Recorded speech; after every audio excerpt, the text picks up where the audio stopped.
You got leadership, you got management. Leaderships tend to be a lot more successful than managers, in my opinion.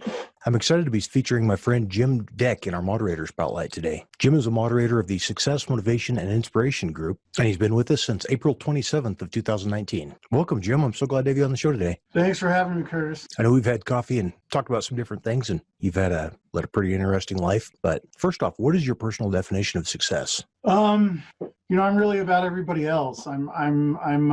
What makes me feel successful is helping other people be successful. And I know a lot of people say that, but that's really what drives me is seeing other people obtain things. That makes me happy.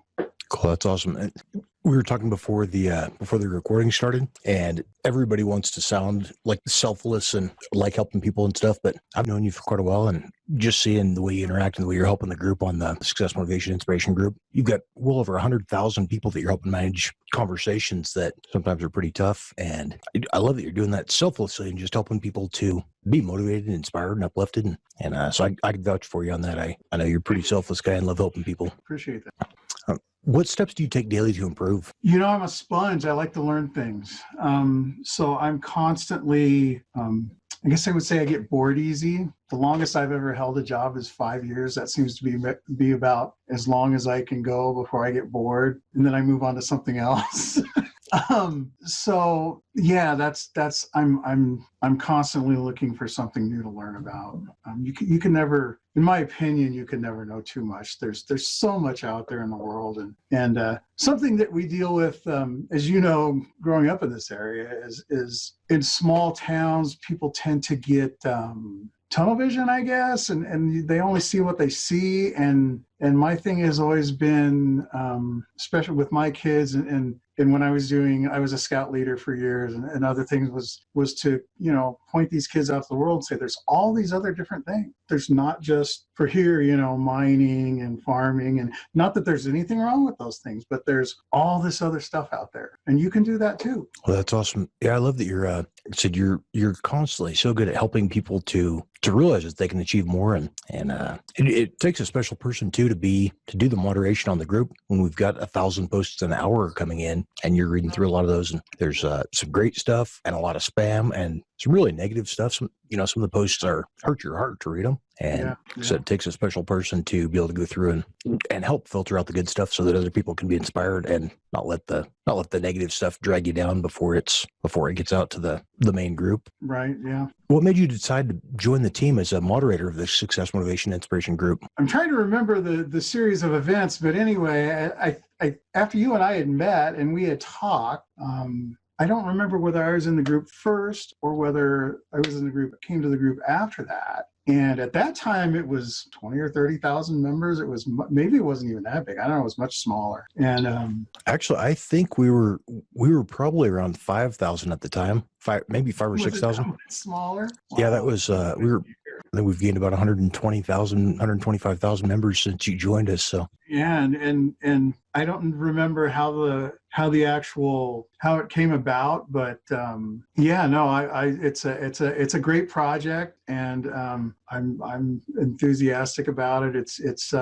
It fits well with me. I'm a fan of you and your story and how you've come through all of the challenges that you faced. Yeah, I think it just fits. It's what I do, and why not do it? That's awesome, man. I'm so glad to have you on there. I remember when we were talking, when we had coffee a while back, doing a consulting deal for your, you're looking to launch the new business. You had a couple of different businesses you're working on, and I always enjoy being able to do, even the video consulting, but having a cup of coffee with somebody, hanging out, just meeting, be able to connect is a pretty cool deal. But that's really a neat deal on the group too, to be able to connect with other people from all over the world and be able to learn what they're going through and what their ideas are, and be able to help people achieve and succeed. So that's pretty cool. What inspires you? People.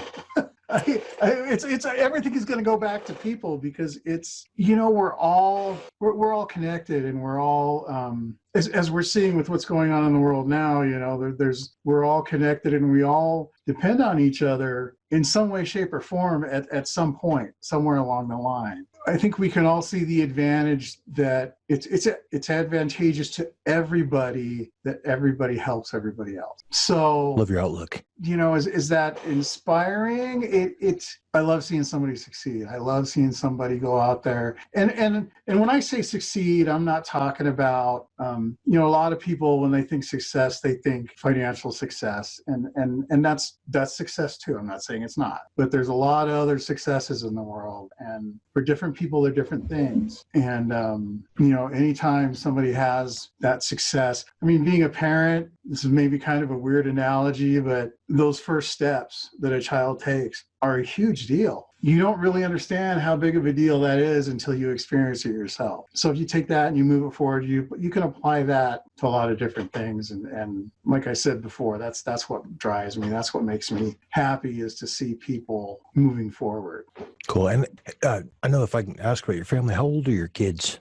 Let's see, 21, 19, and 15. Cool. So I have my oldest son is 21. My daughter, she's a senior in high school. She'll graduate this year. And then my youngest is a freshman in high school.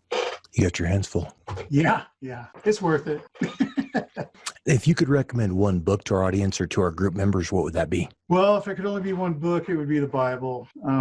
I think that's I know that if you take it for nothing other than the history book, or however you want to say it, if you take the spiritual component away from it, which I wouldn't, but if you do, you can, and still look at it as there are a ton of relevant lessons in that book that apply to everybody. And you can't, I don't think there's another place where you can find that many lessons in one place, in one package. There's literally something in there that applies to everybody. And a lot of it, and I'm not just talking to bits and pieces, as far as individuals, you'll find a lot of it applies to you, not just little bits and pieces. So yeah, that's the one. If I had to pick one, I could pick a lot, but as a matter of fact, right now I'm just finishing, I was going to try and finish it before we got started here, but I went back and I'm back reading Call of the Wild, which we've pretty much all read when we were in school. And I've read lots of other Jack London over the years. But anyway, and every time I read it, it takes on a whole different meaning. I started reading it because the movie's coming out. Okay. Which I'm like, how good could that possibly be? But anyway, so I went back to read the book again, and I don't know how many times I've read this book, but now I'm looking at it through the eyes of a 54-year-old guy instead of a 16-year-old kid. And I'm getting a completely different thing out of it. Reading is good for your brain. Yeah, absolutely. That's one thing I have having conversations. You've probably seen me post this 200 different times in the group, but every time somebody's asking, okay, what are the steps to be successful? How do I become a speaker? I want to be a motivational speaker like you. How do I do that? First thing I ask is, what are you reading? Well, I don't want to read. I just want to learn. I want to be a motivational speaker. I want to teach people. And okay, what do you know to teach people? If you're not reading, if you're not learning more than the average person, why would they pay you to listen to your knowledge? It's interesting, not to get off on a tangent, but my wife is a teacher. Her passion is teaching reading, and so we have a lot of conversation about stuff like that. And really, the thing about reading is, like you were saying, is if you can read, you can learn to do anything. Honestly, if you can read, you can learn to do anything, because everything is out there in print somewhere. Yeah.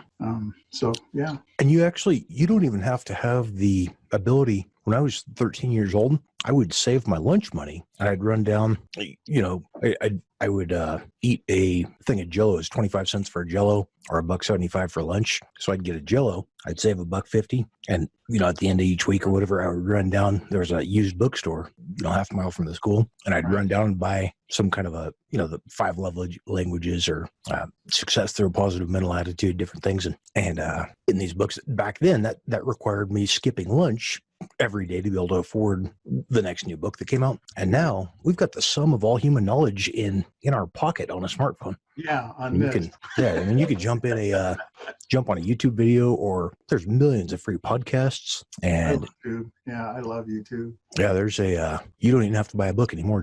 Or there's free books. When a member joins the group, my first 3 books, if they've dropped their email, they get my first 3 books for free. just going, hey, that's not that I know everything, but hopefully that's a good little start to. It's a good deal. They're good books. Get people to start learning some stuff.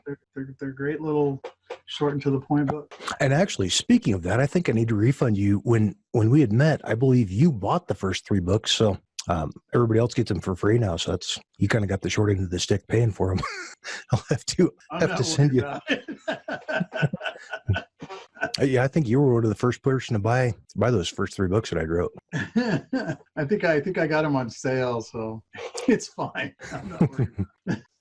Have you ever experienced a life-changing event? Oh boy, more than one. I'll tell you about the big one though. So when I was 10, my dad was big into boats, and I grew up in California, Southern California. So we would go to Lake Mead in the summer with the boat. And we did it a couple of years. It wasn't a long-term thing, but 2 or 3 years. Anyway, so we were coming back from Lake Mead, heading back home. We had a truck with a camper, pulling a boat, and it was my dad, our neighbor's son, who was in his 20s, and me and my brother. My brother's 2 years younger than me. And my brother and I were up on the loft in the camper, looking out up over it was a cab over camper, and you got the window in the front. So we're laying up there on the bed, watching the road go by. And at some point, not to get all mechanical, but one of the rear axles froze up and the wheel actually snapped off on the driver's side. The rear wheel. So what happened was we're pulling the boat, the back of the truck goes down, the thing ends up jackknifing. So we end up where there's an overpass, and this was outside of Henderson, Nevada. There's not a whole lot out there, so probably everybody knows exactly where this happened. And so we ended up, so there's the guardrail under the overpass, and the truck was facing the wrong direction up against the guardrail, and then the tongue on the boat trailer actually bent, and the boat was up against the passenger side of the truck. Wow. And of course there's gasoline all over the place, the thing caught on fire. So from my point of view, it swung around with such force that it threw us off the bunk and down onto the floor of the camper. All I remember is I got up, looked around, saw the camper basically melting around us as fiberglass. Grabbed my brother, got him out, looked to the cab to see if people had got out of the cab. Couldn't see anything in the cab, turned back around, and the door to the camper had closed. And as I was saying, this thing's melting. So I'm watching this thing melt and the door's closed. And the first thing that goes, and the only thing that's going through my head is, I hope that thing opens.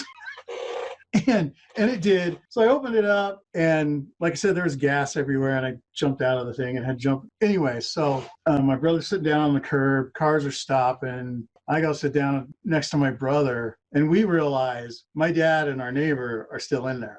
So, excuse me. Eventually my dad crawls out, dragging this guy behind him. And you ever seen anybody that's been burnt bad? It's not a good thing to see. And it wasn't fun. So anyway, so they took my brother and I to this facility, and they checked us out. We didn't have a scratch on it. They were amazed that we didn't have a scratch on it, and gave us some food, put us to bed. Basically, we get up the next morning, and I'm having breakfast, and they split us up. They split everybody up by ages. And anyway, so I'm sitting at the breakfast table having breakfast with this kid, and he was probably 12, 13 years old. He's a little older than me anyway. And he starts telling me this just nonchalant, like third person view of what happened to him and how his family, they were driving down a road. Some guy blew a stop sign and T-boned him and killed his entire family. And he was the only one that survived. And so at this point, I realized this is an orphanage. So for 3 days, my brother and I didn't know anything other than I didn't tell him. I don't know if he ever figured it out. But, for 3 days, all I knew was we were in an orphanage and didn't know if anybody knew we were there. Eventually, my grandparents came and got us and whatnot. And my dad spent 3 months in the hospital in Las Vegas in the burn ward. We went to see him once, and it was... But yeah, life-changing, yeah, and I'm super safety conscious. And I'm sure it stems from that. But I'm also very, for a lot of years, it kind of made me kind of callous, because I would kind of look at people and be like, that's not a problem. You want a problem? I can tell you about a problem. Yeah. And but as I've gotten older, I realized that wasn't the lesson I should have got from that. And not a great way to make friends either when you get the bigger story all the time. right. So, over the years, it's morphed into, after having kids is a life-changing experience, and that changed a lot of how I looked at everything, including this bit of my history. So yeah, how's that for life-changing? That was that's the first time I've ever. Maybe I have allergies. It's the first time I've ever teared up in an interview where I was interviewing somebody else. So it's a pretty crazy. It's taken me a lot of years to get to where I could even talk about it and get through it. It was tough. It was tough. Yeah, unfortunately, that's the I don't want to say worst thing that happened, but that's, unfortunately, I don't even know if I should say unfortunately, because life experiences are what they are. Yeah. And they make us who we are, and I don't know that we should ever really look at them as unfortunate. I'm not sure that's the right attitude to have toward them, no matter how bad they are. That's a good mindset to have, though, even something terrible like that happening and seeing that you can, or deciding to pick something good out of it. So, yeah. What advice would you give to your 18-year-old self? Take time for you. I'm still really bad at taking time for me. And I realize now that I would have really benefited from taking time for myself. As I said, I've always been about everybody else. And I'm not complaining. I'm not. But I can see now, I can look back now and see that I would have benefited a lot from taking time for me. Something I would tell anybody, and I guess I'm going to tell everybody right now, is you don't understand the importance of relationships when you're young. You don't understand that I guess for me, what I always tell my kids is there is a certain bond that you have with people that you share a common history with. That'll be different than a lot of the other relationships you have in your life. These people that you have these core experiences with and this core history with, even if you weren't necessarily friends at the time or good friends at the time, over time, because you have that core history, those friendships will happen. And getting older is kind of fun. When you start seeing all this stuff come together and you're like, wow, really? I'll get off on a tangent if you let me. I gotcha. Well, hey, my next question for you is, what is your greatest weakness? Yeah, I overthink things. I'll think about it, and I'll make a choice. And then if somebody comes along whose opinion I respect, kind of kicks me in the shins over it or something, I would say, okay, maybe I should reevaluate this. But that's not really what happens. Is I typically, it just brings me to a dead stop, and then I kind of start over. That's my biggest problem, my biggest issue with myself. You're an expert in a lot of different fields. Are you working on any cool projects right now? Wow, expert. I don't know if I'm an expert. I got a lot of projects, and right now, really the fun projects are what are going on.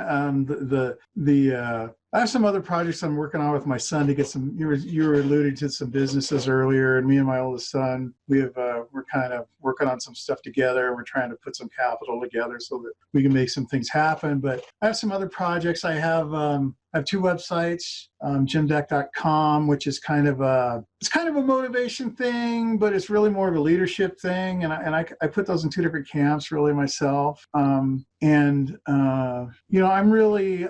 done a lot of things. I've had a lot of different jobs. I've managed a lot of different type of people. I've always been the person who believes you hire the right people for the job that you need done, and you let them do the job. A lot of that leadership stuff might come off that I'm posting over there might kind of come off kind of gruff, I guess, or whatever. But it's not the intent. You got leadership and you got management, and they're two different things. And leaderships tend to be a lot more successful than managers, in my opinion.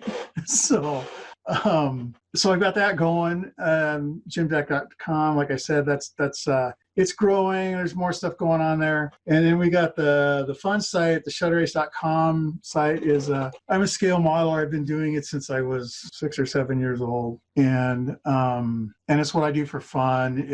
But it's something I'm really passionate about. I'm it's attached to history and different things.